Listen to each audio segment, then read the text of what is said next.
Second semester அதில் வந்து பார்த்தீங்கன்னா கற்றலுக்காக மதிப்பிடுதல் இந்த சப்ஜெக்ட் தான் பார்த்துட்டு இருக்கோம். இந்த சப்ஜெக்ட்ல யூனிட் 2 தான் நம்ம பார்த்துட்டு இருக்கோம். சரிங்களா? அந்த யூனிட் 2ல என்ன கொஸ்டின் நம்ம பார்த்துட்டு இருக்கோம் பார்த்தீங்கன்னா மாறி வரும் மதிப்பீட்டு நடைமுறைகள் இந்த கொஸ்டின் தான் பார்த்துட்டு இருக்கோம். இந்த மாறி வரும் மதிப்பீட்டு நடைமுறைகள்ல மொத்தம் 5 மாறி வரும் மதிப்பீட்டு நடைமுறைகள் இருக்குன்னு நான் சொல்லியிருந்தேன். அதுல ஃபர்ஸ்ட் இருக்க அந்த 3 வந்து நம்ம லாஸ்ட் கிளாஸ் எல்லாம் பார்த்துட்டோம். அந்த 4th இருக்கு பார்த்தீங்களா, மாணவர்களின் கற்றல் தொடர்பான செயல்பாடுகளின் தொகுப்பு.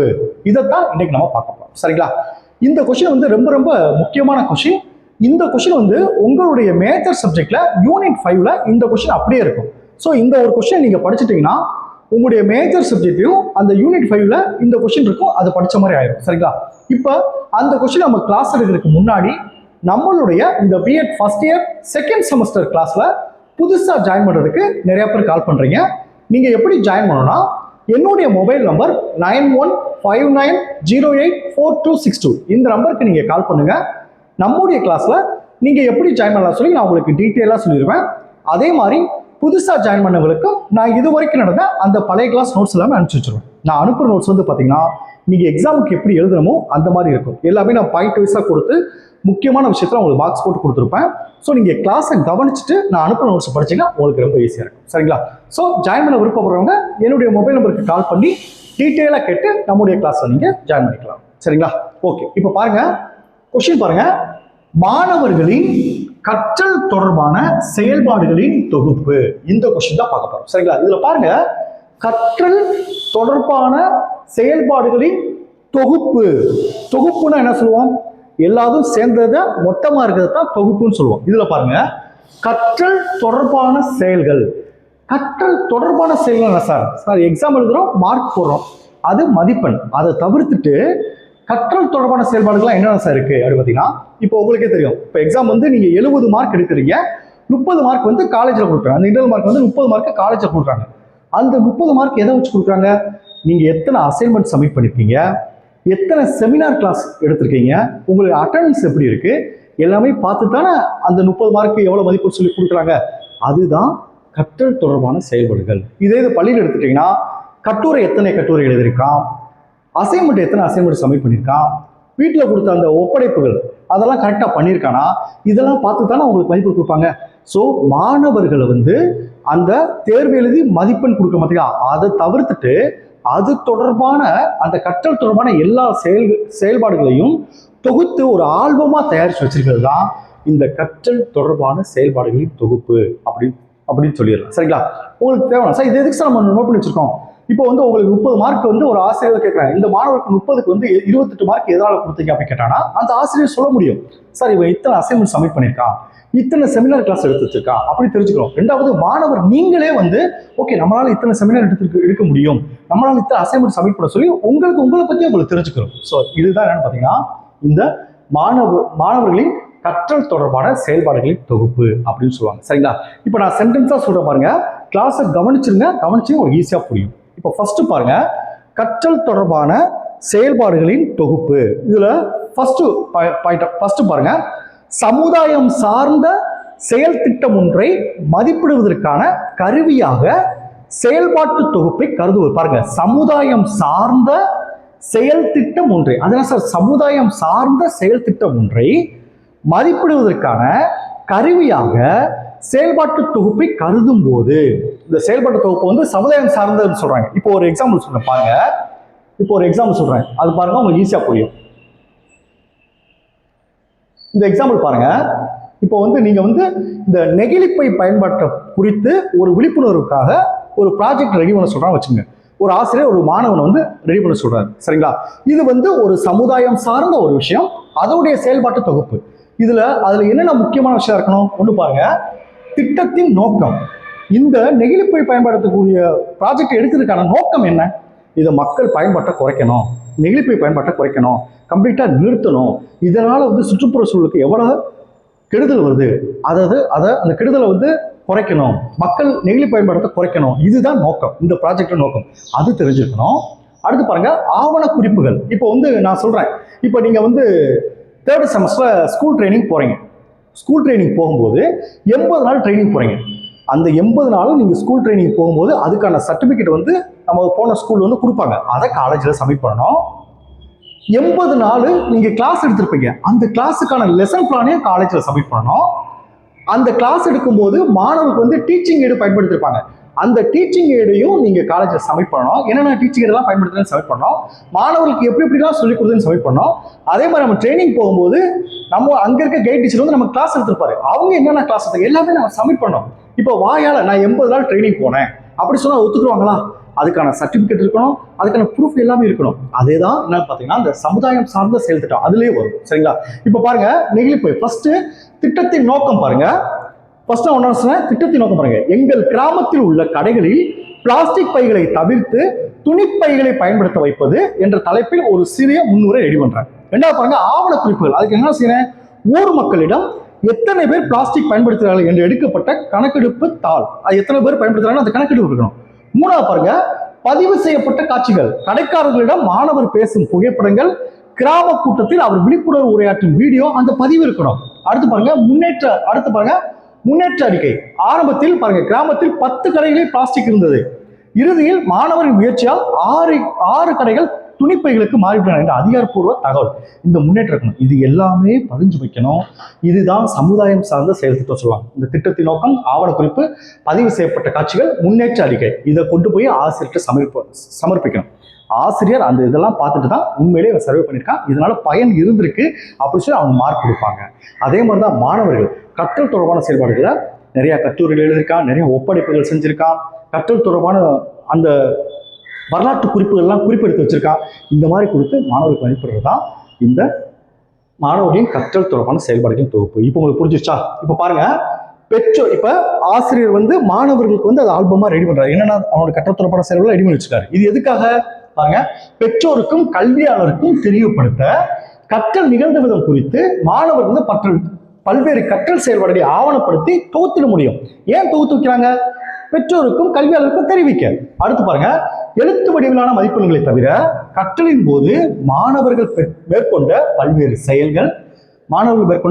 செயல்கள், அடுத்து பெற்ற கற்றல் அனுபவங்கள் ஆகியவற்றின் மூலம் மாணவர்களது முழுமையா மதிப்பிடுறதுதான் உண்மையான கற்றல் மதிப்பீடு அப்படின்னு சொல்லுவாங்க. இப்போ உங்களுக்கு அந்த கற்றல் தொடர்பான செயல்பாடு தொகுப்புனா என்னன்னு தெரிஞ்சிச்சு. இப்போ நான் சென்டென்ஸா சொல்றேன், இதை மைண்ட்ல வச்சுட்டு இப்போ நான் சொல்ற சென்டென்ஸ் படிங்க, உங்களுக்கு ஈஸியா புரியும். சரிங்களா? இப்போ ஃபர்ஸ்ட் பாருங்க, நான் உங்களுக்கு என்ன சொல்லிட்டேன், ஃபர்ஸ்ட் வந்து கற்றல் தொடர்பான இது உங்களுக்கு கொடுத்துட்டேன், இன்ட்ரோடக்ஷன் கொடுத்துட்டேன். என்ன இன்ட்ரோடக்ஷன் கொடுத்தேன் உங்களுக்கு? ஃபர்ஸ்ட் இந்த மாணவர்கள் செயல்பாடுகளில் கற்றல் தொகுப்பு என்பதற்கான விளக்கம் கொடுத்தேன். அதாவது சமுதாயம் சார்ந்த செயல் திட்டம் ஒன்றை மதிப்பிடுவதற்கான கருவியாக செயல்பாட்டு தொகுப்பை கருதும் போது செயல் திட்ட காலத்தில் மேற்கொள்ளப்பட்ட பல்வேறு செயல்பாடுகள் குறித்த ஆவண குறிப்புகள், பதிவு செய்யப்பட்ட காட்சிகள் சொல்ல பார்த்தீங்கன்னா, இப்போ ஒரு எக்ஸாம்பிள் சொன்னேன், பதிவு செய்யப்பட்ட காட்சிகள் போன்றவற்றை கொண்ட தொகுப்பினை கொண்டு செயல்பாட்டத்தில் பங்கு பெற்றவர்கள், ஆர்வலர்கள் மற்றும் நிதி அளிப்பவர்களுக்கு இந்த செயல் திட்ட பணிகள் மற்றும் முன்னேற்றம் குறித்து அவ்வப்போது தெரிவித்தலாகும். இப்போ வந்து நான் சொன்னேன், நெகிழிப்பை பயன்படுத்துறத பத்தி ஒரு எடுத்துக்காட்ட சொன்னேன். அந்த ஆவணத்தெல்லாம் ஆசிரியர்கள் சப்மிட் பண்ணலாம். இந்த மாதிரிலாம் இருக்கு, இதுக்காக நிதி உதவி பண்ணுங்க அப்படின்னு சொல்லி கவர்மெண்ட்ல சப்மிட் பண்ணலாம். அந்த கிராமத்தில் இருக்க ஊர் தலைவற்றையும் சப்மிட் பண்ணலாம். இந்த மாதிரிலாம் இருக்குது, குறைக்க சொல்லி நம்ம மாணவர் சப்மிட் பண்ணலாம். இதுதான் இந்த மாணவர் செயல்பட தெளிவான தொகுப்பு. சரிங்களா? அடுத்து பாருங்க, இதோடைய வரையறை பாருங்க. பால்சன் மற்றும் மேயர் அளித்துள்ள வரையறைப்படி மாணவர்களது கற்றல் செயல்பாடுகளின் தொகுப்பு என்பது ஒன்று அல்லது அதற்கு மேற்பட்ட பகுதிகளில் கற்றல் தொடர்பாக மாணவர் மேற்கொண்ட முயற்சிகள். கற்றல் தொடர்பாக மாணவர்கள் என்னென்ன முயற்சிகள்லாம் மேற்கொண்டிருக்கான், அதுல பெற்ற முன்னேற்றம் மற்றும் அடைவுகள் ஆகியவற்றை காட்டும் மாணவர்களது கற்றல் செயலின் தொகுப்பாகும். இப்போ உங்களுக்கு 30 மார்க் கொடுக்குறாங்க. ஒரு சப்ஜெக்ட்டுக்கு 3 அசைன்மெண்ட் சப்மிட் பண்ண சொல்றாங்க. அந்த 3 அசைன்மெண்ட்டையும் ஆசிரியர் பார்த்து திருத்தி ஒவ்வொன்றுக்கும் மார்க் கொடுக்குறாங்க.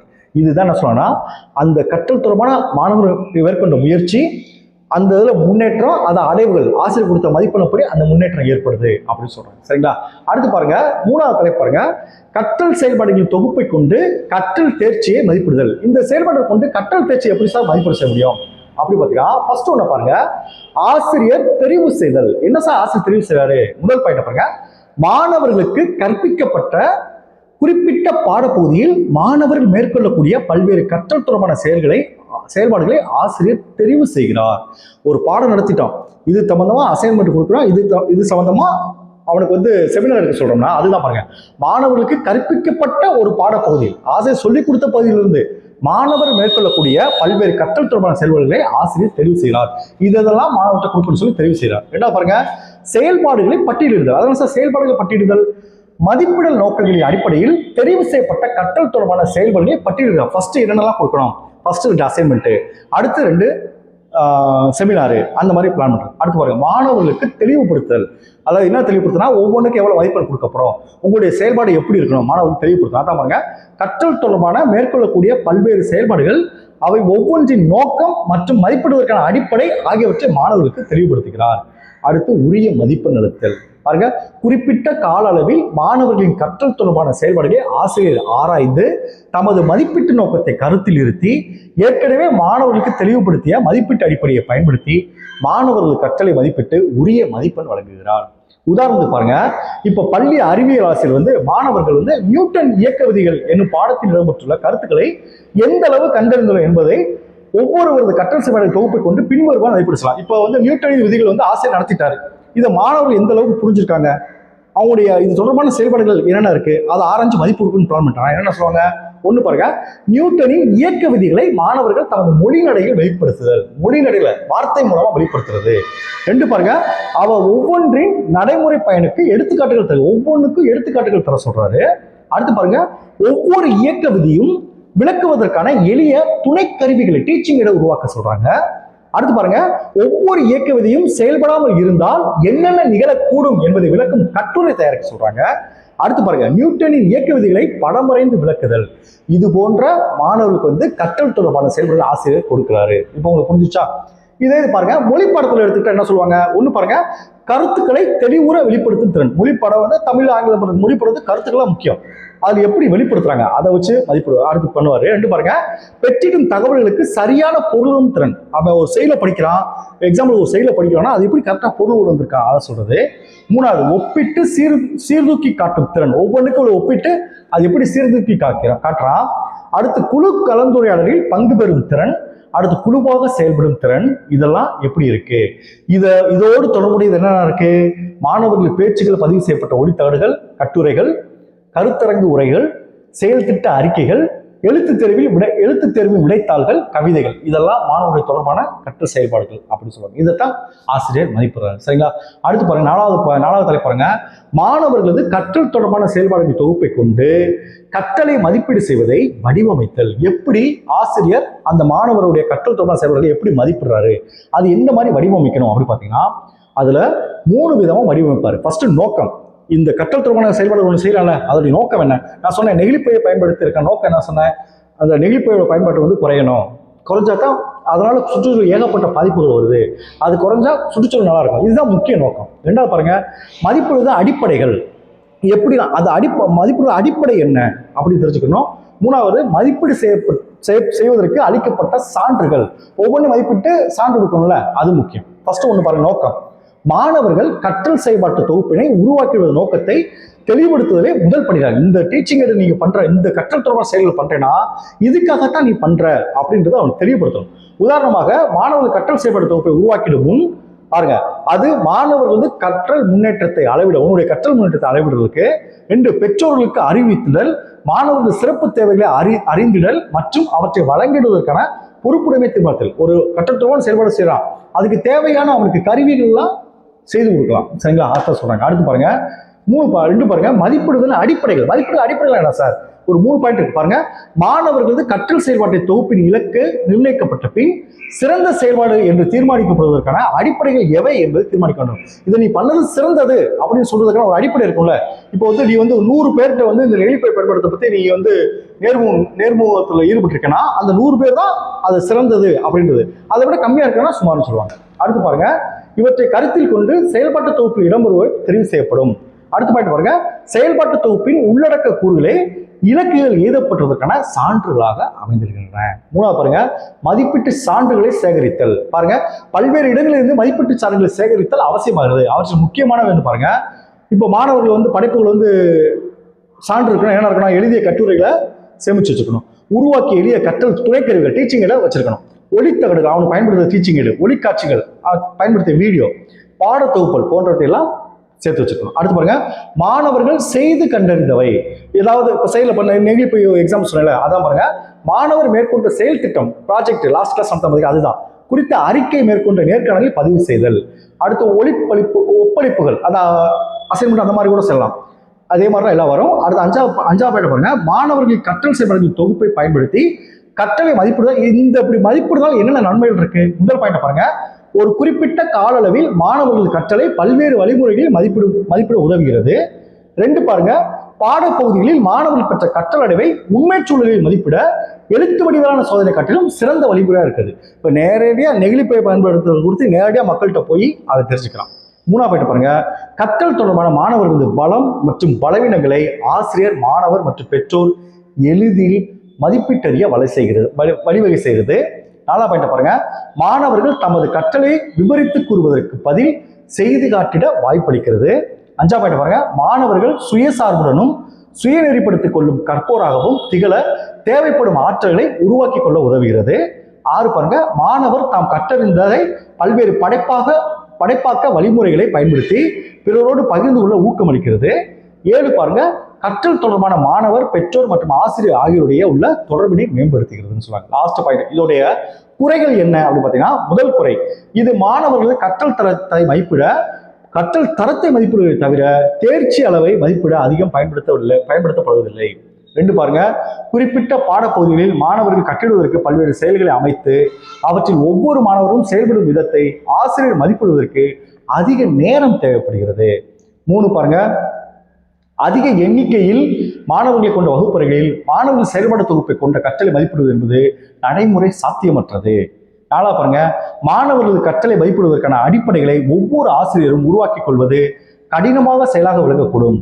சிலருக்கு இது முற்றிலும் பரிச்சயமற்ற செயலாக கூட இருக்கலாம்னு சொல்றாங்க. 5ஆவது பாருங்க, இலக்குகளும் குறியளவுகளும் தெளிவுற அமைக்கப்பட்டிருந்த சூழலில் மாணவர்கள் கற்றல் தொடர்பான செயல்பாடு தொகுப்பு என்பது தொடர்பற்ற பல்வேறு செயல்பாடுகள் மற்றும் படைப்புகளை சித்தரிக்கும் தொகுப்பாகவே காட்சியளிக்கும். ஒரு பேருக்கு தான் இருக்குன்னு சொல்றாங்க. இதனை கொண்டு மாணவர்கள் கற்றல் முன்னேற்றம் மற்றும் அடைவுகளை மதிப்பிட அறிய இயலாது. இதுதான் இந்த கேள்வி. Okay, thank you students. நம்ம நெக்ஸ்ட் கிளாஸ்ல பார்ப்போம்.